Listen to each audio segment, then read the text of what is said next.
বুধবার প্রধান উপদেষ্টা ডক্টর মোহাম্মদ ইউনূসের সাথে সাক্ষাৎ করেছেন ব্রিটিশ হাইকমিশনার সারা কুক। এ সময় মর্যাদাপূর্ণ কিং চার্লস অ্যাওয়ার্ড জয়ের জন্য নোবেলজয়ী ডক্টর ইউনূসকে অভিনন্দন জানান তিনি। গত বছর জাতিসংঘের সাবেক মহাসচিব বান কি মুন সম্মানজনক এই অ্যাওয়ার্ড পেয়েছিলেন। 12 জুন লন্ডনে ব্রিটিশ রাজা তৃতীয় চার্লস এই সম্মাননা তুলে দেবেন ডক্টর ইউনূসের হাতে। মাননীয় প্রধান উপদেষ্টা রাজা তৃতীয় চার্লসের কাছ থেকে এই পুরস্কার গ্রহণ করবেন। 9 জুন প্রথম দ্বিপাক্ষিক সফরে লন্ডন যাচ্ছেন প্রধান উপদেষ্টা। এ সময় ব্রিটিশ প্রধানমন্ত্রী স্যার কিয়ার স্টারমারের সাথে বৈঠক করবেন তিনি। উন্নয়নশীল দেশগুলোতে গণতান্ত্রিক মূল্যবোধ, সুশাসন এই বিষয়গুলোতে গুরুত্ব দেয়। সফরে কোনো চুক্তি বা সমঝোতা স্মারক সই না হলেও বহুমাত্রিক সম্পর্কের বিভিন্ন ইস্যুতে দুই শীর্ষ নেতা কথা বলবেন বলে জানায় পররাষ্ট্র মন্ত্রণালয়।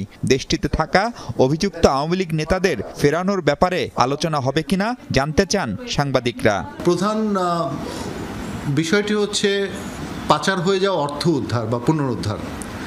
আমরা ব্যক্তির বিষয়ে যত না বেশি পদক্ষেপ নিয়েছি বা নিচ্ছি, তার চেয়ে বেশি আমাদের পাচার হয়ে যাওয়া অর্থ উদ্ধার করাটাই বেশি জরুরি আমরা মনে করছি।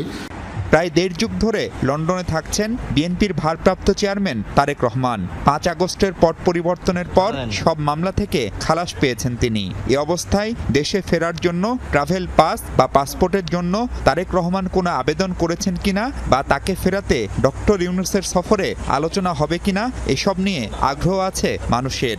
আমাদের কাছে এরকম কোনো তথ্য বা কোনো কিছু এই মুহূর্তে নাই, সুতরাং এই প্রশ্নের উত্তর এর চেয়ে বেশি আমি দিতে পারছি না আপনাকে। এটাও আসলে আমার কাছে এই তথ্যটা নাই যে উনি এই মুহূর্তে কি স্ট্যাটাসে যুক্তরাজ্যে আছেন। এটা সম্ভবত যুক্তরাজ্যর পক্ষে কেউ বলতে পারবেন যে উনি কি স্ট্যাটাসে যুক্তরাজ্যে আছেন।